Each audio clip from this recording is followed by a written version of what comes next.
Hello बच्चों, आपका स्वागत है मेरे चैनल में। मैं Surendra Kumar, assistant professor DV college Kanpur. तो हम लोग क्या डिस्कस करेंगे आज, नया चैप्टर पूरा बायो इनऑर्गेनिक केमिस्ट्री। इसमें थोड़ा 1 से 2 क्वेश्चन आता है जीआईसी में या पीएचडी लेक्चर में, जो भी आप एग्जाम देते हो उसमें से 1 से 2 क्वेश्चन आता है। थोड़ा रटने की चीज़ है, इसको आपको रटना होगा कि किसमें कौन से एलिमेंट्स हैं, किसमें कौन सा प्रेजेंट होता है, कौन से एंजाइम में कौन सा एलिमेंट प्रेजेंट है, किस फॉर्म में है, किस ऑक्सीडेशन स्टेट में है, इस तरह क्वेश्चन आते हैं। तो हम आपको पूरा बता देंगे, पूरा लिखवा देंगे, आप करिएगा उसको, अपने शॉर्ट नोट्स बनाइए, वीडियो पूरा देखिए और शॉर्ट नोट्स को क्या एक दो बार पढ़ लीजिए। और लास्ट टाइम एग्जाम से पहले एक आध बार रिवाइज कर लेंगे तो एक दो क्वेश्चन आपको कंफर्म हो जाएगा। हर साल आता है क्वेश्चन, इसलिए आपको पढ़ना बहुत जरूरी है। आइए स्टार्ट करते हैं। पहला जो है आपका वो मैक्रो न्यूट्रिएंट्स या प्रिंसिपल एलिमेंट्स कौन कौन से हैं? Sodium, potassium, magnesium, calcium, phosphorus, sulphur और क्लोरीन। ये आपके कुल 7 एलिमेंट्स हैं जो आप कंसीडर किए जाते हैं मैक्रो न्यूट्रिएंट्स या प्रिंसिपल एलिमेंट्स के उस फॉर्म में। कौन कौन से होता है? Sodium, potassium, magnesium, calcium, phosphorus, sulphur और chlorine. They constitute 60 to 80% of body inorganic element. जो इनऑर्गेनिक एलिमेंट्स बॉडी में मिलता है उसमें से 60 से 80% यही होते हैं। आगे बात करते हैं बेटा माइक्रो न्यूट्रिएंट्स की। बेटा माइक्रो मतलब ज्यादा मात्रा में होंगे, माइक्रो न्यूट्रिएंट्स या ट्रेस एलिमेंट्स ये मिलते हैं लेकिन कम मात्रा में भी इसेंशियल एलिमेंट है। कौन कौन से बेटा? Chromium, molybdenum, manganese, iron, cobalt, nickel, copper, zinc, fluorine और आयोडीन। तो आपको ये लिस्ट याद रखनी है, कौन कौन एलिमेंट प्रेजेंट है। एक एक करके हम डिस्कस करेंगे। जो इंपॉर्टेंट एलिमेंट्स हैं उनकी बात करेंगे, उनकी डिफरेंसेस से क्या होगा, उनकी एक्सेस से क्या होगा, यदि वो प्रेजेंट है तो किस फॉर्म में प्रेजेंट है, ये सब बातें हम लोग करेंगे। आपको इसे याद रखना है। ओके बेटा, देखिए पहला हमने डिस्कस कर रहे हैं सोडियम। सोडियम मतलब Na या major cation present in extracellular fluid. इस तरह भी याद रखना है क्योंकि आपसे पूछ सकता है कि कौन एक्स्ट्रा सेलुलर फ्लूइड में प्रेजेंट है, कौन इंट्रा सेलुलर में। तो ये आपका एक्स्ट्रा सेलुलर फ्लूइड में प्रेजेंट रहता है। कहाँ? मेजर कैटायन है लेकिन कहाँ? एक्स्ट्रा सेलुलर फ्लूइड में। कौन सा? Sodium. Na maintain acid base balance. ये क्या होता है? एसिड बेस बैलेंस को मेंटेन रहता है कौन? Sodium. And in the body in association with chloride and bicarbonate ion. क्या करता है बेटा? बैलेंस, एसिड बेस बैलेंस रखता है। ध्यान रखिए आप। It maintain viscosity of blood. तो इसकी फंक्शनिंग आपको याद रखनी है कि कौन सा एलिमेंट की क्या फंक्शन है, क्योंकि फंक्शनिंग को कंसीडर करके क्वेश्चन पूछे जाते हैं। ये काम करता है कौन, तो आपको याद हो जाएगी कौन सा एलिमेंट कौन सा काम करता है बॉडी में। ठीक, तो क्या है? Maintain viscosity of blood, it maintain heart beat. Okay, protect body from excessive, बहुत important point, very important point. Protect body from excessive fluid loss by maintaining osmotic pressure. Excessive food loss को क्या करता है? रोकता है बेटा। Excessive food loss को रोकता है कौन? सोडियम। आगे बात करते हैं। Excess sodium in the body causes hypernatremia. क्या बेटा? हाइपर नेथर्मिया है। कब होगा हाइपर नेथर्मिया? कब होगा? जब सोडियम एक्सेस में होगा। ये ध्यान रखना है। कब? किसमें? हाइपर मतलब ज्यादा होता है। हाइपर नेथर्मिया कब होगा? जब सोडियम एक्सेस में बॉडी में होगा। और डिफिशियंसी जब होगी यानी उसकी कमी होगी तो हाइपोनेथर्मिया। तो ध्यान रखना, हाइपोनेथर्मिया जब एक्सेस में सोडियम है, हाइपोनेथर्मिया जब डिफिशियंसी है सोडियम की तब। डिजीज कौन सी डिफिशियंसी की होगी, कौन एक्सेस में होगी, उसको आपको ध्यान रखना है। अगला हमारा जो मैक्रोन्यूट्रिएंट है वह है पोटेशियम। क्या है? Important intra cellular. देखिए सोडियम आपका एक्स्ट्रा सेलुलर होता है और यह इंट्रा सेलुलर होता है, मतलब प्रेजेंट इन द सेल। यह सेल के अंदर प्रेजेंट होता है और सेल के बाहर प्रेजेंट होता है। कौन सा? सोडियम। ये ध्यान रखना है आपको। Cation present in body fluid as well as tissue. Body fluid और टिश्यू में मिलता है। कौन सा हमारा? Potassium. Coconut water is the rich source. Coconut water सबसे बड़ा सोर्स है इसका पोटेशियम का। पोटेशियम का सबसे बड़ा सोर्स क्या है? Coconut water. पूछ सकता है बेटा, ध्यान रखिए। After absorption by intestine potassium enter digestive juices. Intestine में एब्जॉर्ब करने के बाद क्या डाइजेस्टिव जूसेस में पहुंच जाता है। Potassium maintain acid base. Acid base maintain कौन करता है? सोडियम भी करता है और पोटेशियम भी करता है। सोडियम करता है सेल के बाहर और ये सेल के अंदर। Potassium maintain acid base balance and water balance in cell. Acid base balance और वाटर बैलेंस कौन करता है? पोटेशियम करता है। ठीक है बेटा, आगे बात करते हैं। Influence the activity of cardiac muscle. ये भी ध्यान रखिए। फंक्शन, इसका क्या फंक्शन है ये आपको ध्यान रखना है। एक पॉइंट नोट्स बहुत इंपॉर्टेंट है ये। Influence the activity of cardiac muscle.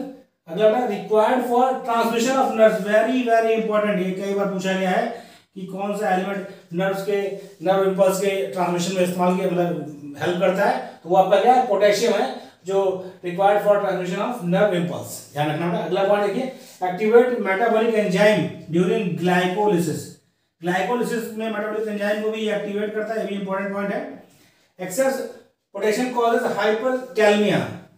हाइपरकैलमिया कौन करता है बेटा? एक्सेस ऑफ पोटेशियम होगा तो हाइपरकैलमिया होता है, और डिफिशियंसी होगी तो हाइपोकैलमिया। तो ये पॉइंट आपको ध्यान रखने हैं कि किससे क्या होता है, कौन क्या फैक्टर इफेक्ट करता है, कौन सी प्रॉपर्टीज की है, ध्यान रखना है। वैसे कॉपी करिए, फिर आगे हम बात करें। आज हम डिस्कस करेंगे सिर्फ मैक्रो न्यूट्रिएंट्स के बारे में, फिर दूसरे लेक्चर में हम डिस्कस करेंगे माइक्रो न्यूट्रिएंट्स के बारे में। कॉपी कर लीजिए, आपको सारे पॉइंट्स याद रखने हैं, मतलब जिसको अपना नोट्स बनाना है छोटा सा, और पॉइंट्स आपको याद रखने हैं। कॉपी कर लिया बेटा, स्क्रीनशॉट ले लीजिए, फिर कॉपी करिए आराम से। आगे हम बात करते हैं। फिर दूसरा हमारा न्यूट्रिएंट्स नेक्स्ट हमारा है माइक्रोन्यूट्रिएंट्स।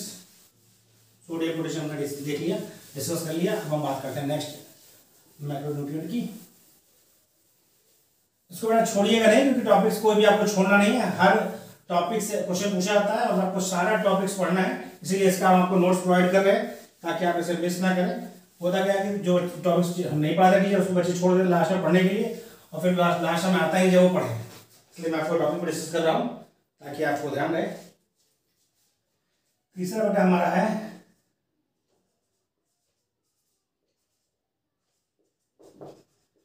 मैग्नीशियम। ओके, ये क्या है बेटा?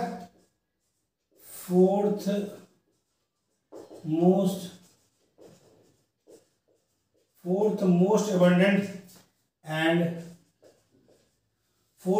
abundant and essential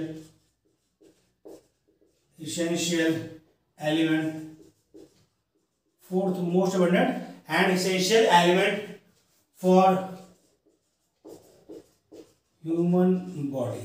थोड़ा आपको ध्यान रखना है, पूछ सकता है कौन किस नंबर पे है, चौथे नंबर पर है अबंडेंस में। अगला आपका point, found in bone and teeth, found in bones and teeth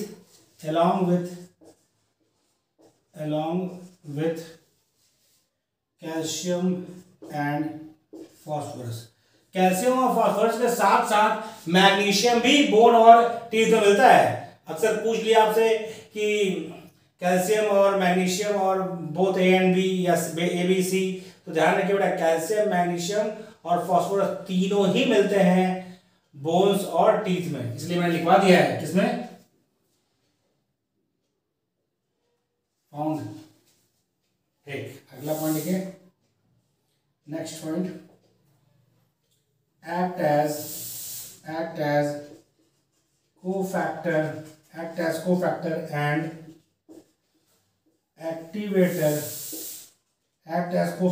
and activator for various enzyme like hexokinase, थोड़ा हेक्सोकाइनेज के लिए और ग्लूकोकाइनेज के लिए और डिहाइड्रोजीनेज। तो ये क्या है? कोफैक्टर या एक्टिवेटर है किनके लिए? हेक्सोकाइनेज के लिए, ग्लूकोकाइनेज के लिए और डिहाइड्रोजीनेज एंजाइम्स के लिए। ठीक है, ये चीज आपको ध्यान रखनी है। अगला पॉइंट देखिए बेटा, क्या है? एक्सेस, इसका ये एक्सेस होगा तो क्या होगा? Excess of mg in body में cause blood cancer, cancer cause करता है, और किडनी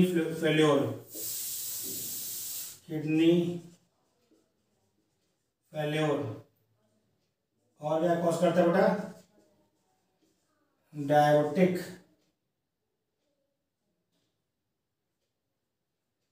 डायबिटीज मेलिटस कॉज करता है। तो क्या क्या कॉज करता है ये भी ध्यान रखना है बेटा आपको। ब्लड कैंसर, किडनी फेलियर और डायबिटीज मेलिटस कॉज करता है। और कब? जब एक्सेस में होगा, डिफिशियंसी होगी तो mg deficiency also leads to rickets की ओर ले जाता है, रैकेट से डिजीज होता है बेटा विटामिन डी की कमी से होता है, क्योंकि उसमें हड्डियों का ही हड्डियों से लेना देना पड़ता है, हड्डियों से रिलेटेड है रैकेट्स, हड्डियां अभी कमजोर होती हैं तो ये भी आपका क्या होगा, एमजी की कमी होगी, मैग्नीशियम कमी होगी तो रैकेट डिजीज होगी। इसे कॉपी कर लीजिए। फिर अगला हम पढ़ते हैं most important element calcium. Okay बेटे, तो हम बात करते हैं कैल्शियम की।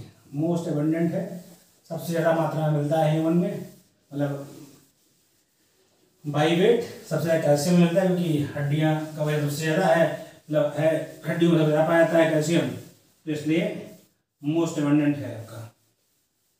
तो पूछे मोस्ट एबंडेंट तो ध्यान रखना है कैल्शियम है आपका मोस्ट एबंडेंट। कैल्शियम आपका चौथा एलिमेंट हम डिस्कस कर रहे हैं, कैल्शियम।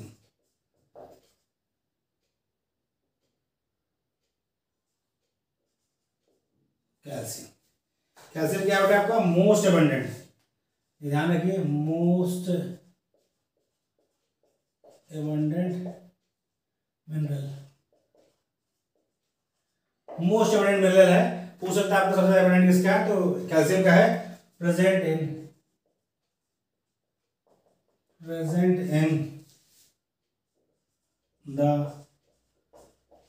इन द बॉडी, आगे बेटा total content of Ca is about, total content कितना है बेटा 1 to 1.5 kg।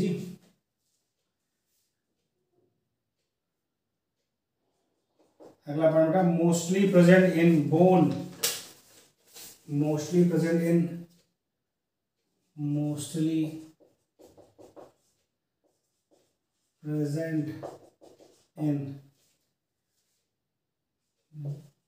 bones and teeth in the form of calcium phosphate. बड़ा पूछ सकता है किस फॉर्म में मिलता है कैल्शियम, तो calcium phosphate and calcium carbonates. Calcium phosphate, calcium किस फॉर्म में मिलता है, बोन में कैल्शियम फॉस्फेट और कैल्शियम कार्बोनेट के फॉर्म में मिलता है। तो आपको हर पॉइंट जितने बता रहा हूं एक एक पॉइंट आपको ध्यान रखना है, कैल्शियम कार्बोनेट मिलता है। और क्या बेटा अगला पॉइंट क्या है, also present in soft tissues of body, और कहाँ होता है extra cellular fluid and plasma. Soft tissue में मिलता है, एक्स्ट्रा सेलुलर फ्लूइड में मिलता है और प्लाज्मा में मिलता है बेटा। और इसका रिचेस्ट सोर्स क्या है बेटा कैल्शियम का, milk source of Ca is क्या बेटा मिल्क एंड चीज। अगला पॉइंट बेटा इसका important, very very important, calcium ion initiate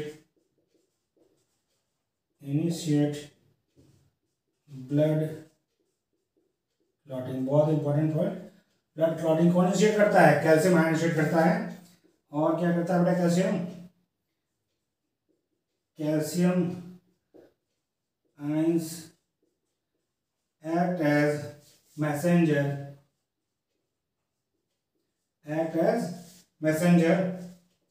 for hormonal action. ये हार्मोनल एक्शन के लिए एज ए मैसेंजर भी वर्क करता है कैल्शियम बड़ा ब्लड क्लॉटिंग को इनिशिएट करता है, यानी ब्लड क्लॉटिंग जब भी होगी कैल्शियम उसे इनिशिएट करेगा रिएक्शन को, और मैसेंजर की तरह वर्क करता है हार्मोनल एक्शन के लिए। ओके, अगला पॉइंट क्या है बेटा,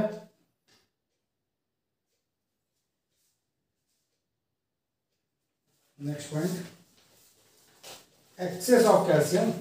कैल्शियम एक्सेस में हो जाएगा बेटा आपकी बॉडी में क्या होगा, देखिए एक्सेस ऑफ कैल्शियम, ये भी बहुत पॉइंट्स है, excess of calcium is excreted as water soluble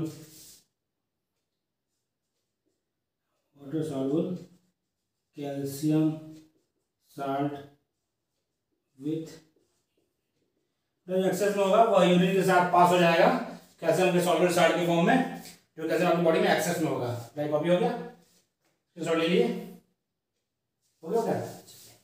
तो ये पॉइंट जितने भी आपको लिखवाए जा रहे हैं बेटा, इसमें सारे पॉइंट्स आपको याद रखने हैं। पूरा वीडियो देखिए, अपना एक छोटा सा नोट्स बनाइए और इसको एक आध दो बार रिवाइज कर लीजिए, क्योंकि आपका 1 से 2 क्वेश्चन पूछा जाता है और यदि आपको याद रहेगा तभी क्वेश्चन कर पाएंगे, नहीं याद रहेगा तो क्वेश्चन गलत हो जाएगा। तो आपको याद करना ही होगा, इसलिए आप इसको नोट डाउन कर लीजिएगा।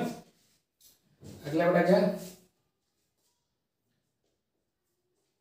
Ca+2 calcium needed for activation of enzyme ATPase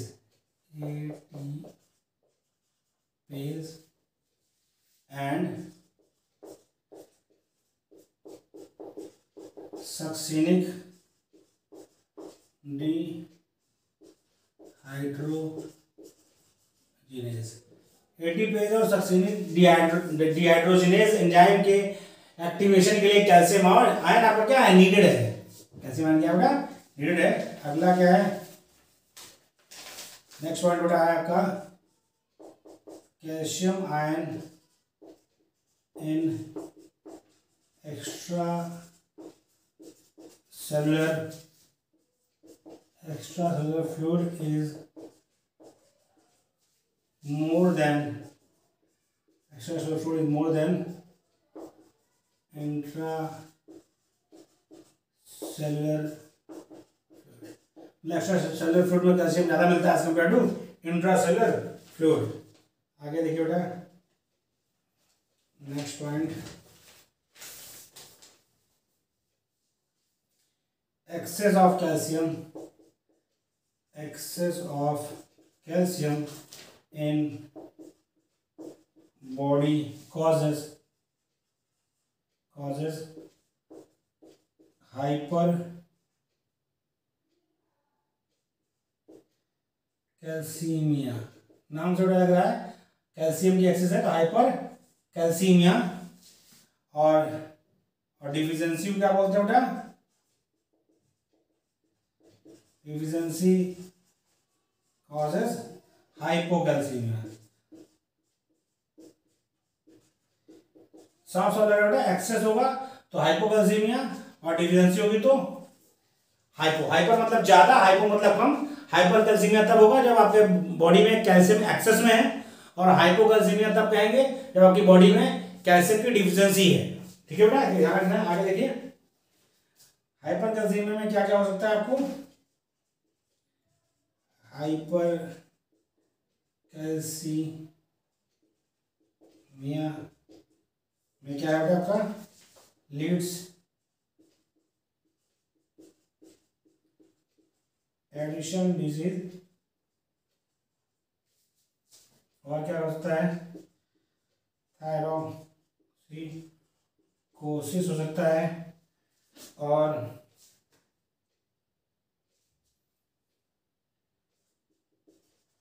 लिथोजेनेसिस हो सकता है उसकी कमी से। ये क्या होता है, लिथोजेनेसिस क्या होता है बेटा, ये होता है formation of stones in the body part like gall bladder stone, body parts in body like gall bladder stones and kidney stones. Kidney, ये बेटा बहुत इंपॉर्टेंट है क्योंकि आपको एक टर्म उसमें नहीं याद रहेगा, लिथोजेनेसिस। तो आप कंफ्यूज होंगे लिथोजेनेसिस है क्या। एक्चुअली लिथोजेनेसिस कहते हैं जब आपके गाल ब्लैडर या किडनी में स्टोन हो तो कहते हैं लिथोजेनेसिस। तो पूछ सकता है बेटा lithogenesis causes by the excess of. तो अब आपको लिथोजेनेसिस उसमें यदि नहीं याद है कि लिथोजेनेसिस एक्चुअली होता है कैल्शियम के एक्सेस से, तो आप क्वेश्चन नहीं कर पाएंगे। तो टर्म आपको ध्यान रखना है, लिथोजेनेसिस का मतलब क्या बेटा, formation of stone in body like gall bladder stone या किडनी स्टोन। तो बेटा क्या है, इसको बोलते हैं लिथोजेनेसिस। टर्मिनोलॉजी है, ध्यान रखना होगा। लिथोजेनेसिस यदि है इसका मतलब कैल्शियम एक्सेस में है और वह स्टोन फॉर्म में गाल ब्लैडर और किडनी में प्रेजेंट है। हो गया बेटा, अगला देखिए इधर बेटा कॉपी हो गया। डिफिशिएंसी तो हो गया एक्सेस की बात। अब डिफिशिएंसी से क्या होगा उसकी बात करते हैं। डिफिशिएंसी ऑफ कैल्शियम है, क्या दिक्कतें आएंगी बेटा, इसमें यही चीज है ना, डिफिशिएंसी से क्या होगा, एक्सेस से क्या होगा, इसी तरह क्वेश्चन बनते हैं। और कौन सा माइक्रोन्यूट्रिएंट है, कौन सा मैक्रोन्यूट्रिएंट है, इस तरह के क्वेश्चन बनते हैं। तो हमारा जो वो था वो हाइपोकैल्सीमिया था, तो वो आपका क्या है, हाइपो कैल्शियम डिफिशिएंसी वाला ना बेटा। इसमें क्या होता है, deficiency of calcium results in poor development of bones and teeth. यदि डिफिशिएंसी है कैल्शियम की तो बोन और टीथ का बेटा क्या होगा, पुअर डेवलपमेंट होगा। बोन और टीथ का क्या होगा, पुअर डेवलपमेंट होगा यदि डिफिशिएंसी होती है तो। इसलिए आपको कैल्शियम की मात्रा मेंटेन रखनी है, दूध पीते रहें और पावर बढ़ाते रहें। अगला देखिए बेटा, next one, deficiency of calcium,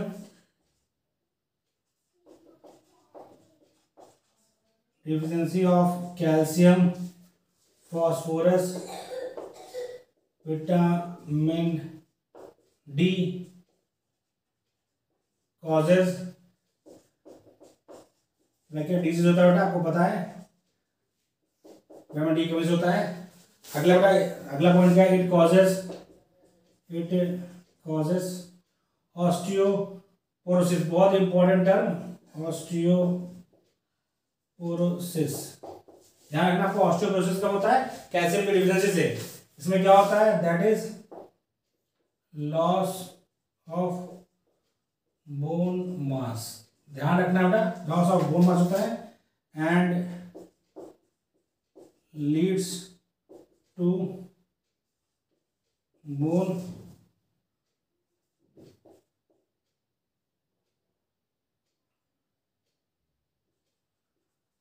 fraction. ठीक, फ्रैक्शंस। अगला बेटा इसमें नुकसान क्या होता है, ब्लड क्लॉटिंग का टाइम बढ़ जाएगा। ब्लड क्लॉटिंग क्या होगा, देर से होगी क्योंकि ये ब्लड क्लॉटिंग इनिशिएट करता है। Blood clotting time is increase हो जाएगा। यदि एफिशिएंसी होगी बेटा क्या होगा, तो ब्लड को जमने में क्या होगा, समय लगेगा क्योंकि ये इनिशिएट करता है ब्लड क्लॉटिंग को। यदि इसकी डिफिशिएंसी होगी तो ब्लड क्लॉटिंग क्या है, समय ज़्यादा लगेगा। और उसके बाद अगला क्या इसका नुकसान होगा, nerves and muscles are uncontrolled.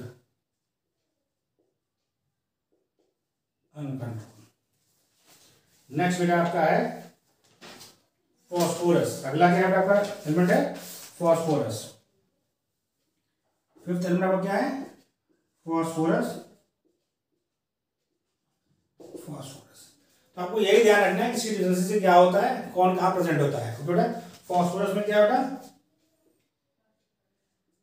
75% of P phosphorus is present in the form of calcium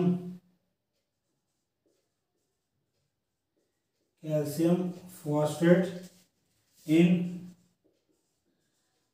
bones and okay. ऐसे कॉपी कर लीजिए, फिर नाम लिखे, इसे कॉपी कर लीजिए, इसे कॉपी कर लीजिए।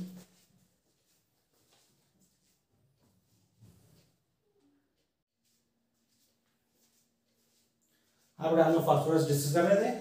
फास्फोरस आगे देखिए, phosphorus is essential constituent of ATP, adenosine diphosphate, ATP adenosine triphosphate, phosphoprotein, phospholipid, DNA, RNA, coenzyme, NAD और एनएडीपी। इन सब में जो है फास्फोरस एक क्या है, एसेंशियल एलिमेंट है। इन सब के निर्माण में फास्फोरस क्या है, एसेंशियल एलिमेंट है। तो आप पूछ सकता है कि एडीपी में या एटीपी में कौन सा होता है, आपको ध्यान रखना फास्फोरस, नाम में लिखा हुआ पी फॉर फास्फोरस है। अगला देखिए, help in formation of bone and teeth. तो आपको ध्यान रखना है कौन कौन उसमें इन्वॉल्व होता है बोन के फॉर्मेशन में। ये क्वेश्चंस आते हैं तो मल्टीपल उसमें रहता है, बहुत ए एंड बी सही कर सकता है, बहुत ए बी सी कर सकता है। आपको ध्यान रखना फास्फोरस और मैग्नीशियम और कैल्शियम, ये ध्यान रखना। ये क्या है, बोन और टीथ के कॉन्स्टिट्यूएंट पार्टिकल है। Sodium and potassium salt of phosphoric acid, sodium and potassium salt of phosphoric acid form blood buffer. जो ब्लड का बफर सिस्टम है, जो एसिडिक और बेसिक में चेंज नहीं होता है, वो किसका बना होता है, वो होता है सोडियम और potassium salt of phosphoric acid का होता है। हेल्प इन regulating acid base balance, acid base balance, acid और बेस को बैलेंस करने के लिए क्या होता है, ब्लड एक बफर सॉल्यूशन है, उसमें क्या होता है, वो होता है सोडियम और पोटेशियम का सॉल्ट होता है phosphoric acid. Phosphoric acid salt of sodium and potassium होता है, जो क्या करता है, एसिड और बेस को बैलेंस रखता है। अगला देखिए, essential for absorption and metabolism of carbohydrate, very important point, very very important point. पूछ सकता है आपसे कि कार्बोहाइड्रेट के मेटाबॉलिज्म में कौन सा एलिमेंट पार्टिसिपेट करता है, तो आपको कौन सा बेटा, फास्फोरस है जो कार्बोहाइड्रेट के मेटाबॉलिज्म में पार्टिसिपेट करता है। अगला बेटा, एक्सेस फास्फोरस। अब ये ध्यान रखिए, एक्सेस फास्फोरस ज्यादा मात्रा में होगा तो क्या होगा, टॉक्सिक होगा। ज्यादा मात्रा में फास्फोरस है आपकी बॉडी में, क्या है, टॉक्सिक है। They may leads to kidney failure, kidney failure को किडनी को प्रभावित करता है, और डायबिटिक डायबिटिक होने में लीड्स का रीजन है। और उसको क्या बोलते हैं, हाइपोपैराथायरॉयडिज्म। हाइपोपैराथायरॉयडिज्म बड़ा टर्म है, लेकिन आपको ध्यान रखना है, सब पूछ सकता है हाइपोपैराथायरॉयडिज्म किसकी वजह से होता है, किसके एक्सेस से होता है। तो आपको ध्यान रखना है फास्फोरस की एक्सेस होता है हाइपोपैराथायरॉयडिज्म, ये ध्यान रखना टर्म। अगला देखिए, यदि एक्सेस होगी, डिफिशिएंसी होगी, deficiency of phosphorus lead to poor mineralisation of bone. Very important point, क्या होगा, यदि इसकी डिफिशिएंसी होगी तो फास्फोरस की, इसके मतलब आपका बोन का मिनरलाइजेशन क्या होगा, पुअर होगा। इससे क्या होगा, आपकी बोन्स कमजोर रहेंगी। साथ ही बेटा लॉस ऑफ विटालिटी, यदि इसकी कमी है तो भूख लगना कम हो जाता है, लॉस ऑफ विटालिटी, भूख लगना होता है, और साथ में क्या होगा, वेट लॉस होता है। तो आपको ध्यान रखना है एक्सेस में क्या क्या होगा और डिफिशिएंसी में क्या क्या होगा। तो क्वेश्चन इस तरह पूछा जाता है कि आपको दे देगा कि हाँ भाई बोन का मिनरलाइजेशन जो है कम होता है किसकी वजह से, तो आपको ध्यान रखना फास्फोरस यदि डिफिशिएंसी है तो बोन का मिनरलाइजेशन क्या होगा, कम होगा। अगला पॉइंट देखिए, नेक्स्ट हमारा है छठा मैक्रोन्यूट्रिएंट सल्फर। कुल आपको 6 हम मैक्रोन्यूट्रिएंट पढ़ा रहे हैं, उनकी प्रॉपर्टी, वो कहाँ पाए जाते हैं, क्या इफेक्ट करते हैं, डिफिशिएंसी से क्या होगा, एक्सेस से क्या होगा, ये चीज आपको ध्यान रखनी होगी। सल्फर क्या है, present in body in the form of various organic compound hormones में सल्फर होता है बेटा, coenzyme A, essential amino acid, polypeptides, sulphur ion protein में होता है। सल्फर कहाँ होता है बेटा, हार्मोन्स में होता है, वेरियस ऑर्गेनिक कंपाउंड्स में होता है, कोएंजाइम ए में होता है, एसेंशियल अमीनो एसिड्स में होता है, पॉलीपेप्टाइड्स में होता है, और सल्फर आयरन प्रोटीन्स में होता है सल्फर।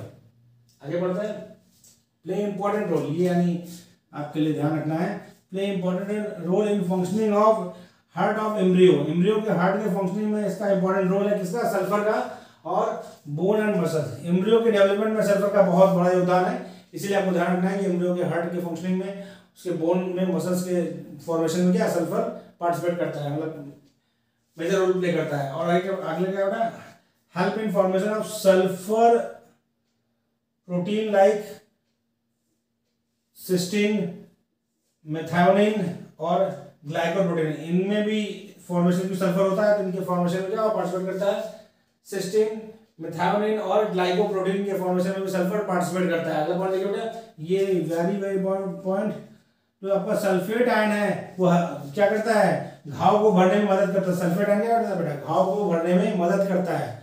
सल्फेटाइन हेल्प इन हीलिंग वुंड्स, मतलब घाव को भरने में मदद करता है। अगला पॉइंट क्या, sulphatine help in detoxification of poisonous compound, आपकी बॉडी को डिटॉक्सिफाई करने में, यानी पॉइजनस जो कंपाउंड है उसको बाहर निकालने में भी मदद करता है कौन, सल्फर। तो ये पॉइंट्स आपको बता रखे हैं बेटा। मैक्रोन्यूट्रिएंट्स में हमने आपको कुल 6 मैक्रोन्यूट्रिएंट्स पढ़ाए हैं। 6 का किस में पाए जाते हैं, उनकी डिफिशियंसी से क्या डिजीज होगी, उनकी एक्सेस से क्या डिजीज होगी, ये पॉइंट्स आपको ध्यान रखने हैं। तो माइक्रोन्यूट्रिएंट में आपको 6 ध्यान रखने हैं। फिर आपको माइक्रोन्यूट्रिएंट पढ़ाएंगे। देखो मैक्रो मतलब जो ज्यादा मात्रा में चाहिए, माइक्रो मतलब जो बहुत ट्रेस अमाउंट में चाहिए। तो माइक्रोन्यूट्रिएंट भी याद रखना है, उसका अगला लेक्चर होगा हमारा। तो आपको इसको पूरा रटने वाला टॉपिक है, अच्छे से रट के तैयार रखना है। 1 से 2 क्वेश्चन आते हैं किसी भी कंपटीशन में, चाहे जैसे लेक्चर हो चाहे पीजीटी हो, और क्वेश्चन तभी हो पाएगा आपको रटा होगा। तो बहुत छोटे छोटे आपको लेक्चर सीरीज दे रहे हैं ताकि आपको पढ़ना आसान हो। आप करिए क्या, पूरा वीडियो देखिए और 1-2-2.5 दिन बनेगा, नोट्स बनेगा, बना के रख लीजिए। शुरू में कहा पढ़िए और बीच में उसको कहानी की तरह पढ़ते रहिए। जब आप सब पढ़ते रहेंगे तो ऑप्शन वहाँ जब आएगा, आपने पढ़ा होगा तो क्वेश्चन आपको समझ में आ जाएगा। कभी नहीं पढ़ा है तो बिल्कुल समझ में नहीं आएगा। इसलिए आपको पढ़ना है, इसलिए हमने पढ़ाया है। ध्यान रखिए बेटा, उसको पढ़ना है, तैयार रखना है, क्योंकि एक एक क्वेश्चन के लिए हमें मान करना है। ओके बेटा, कॉपी कर लीजिए। और यदि आपको वीडियो अच्छा लगे तो कमेंट में मैसेज जरूर करिएगा। Thank you.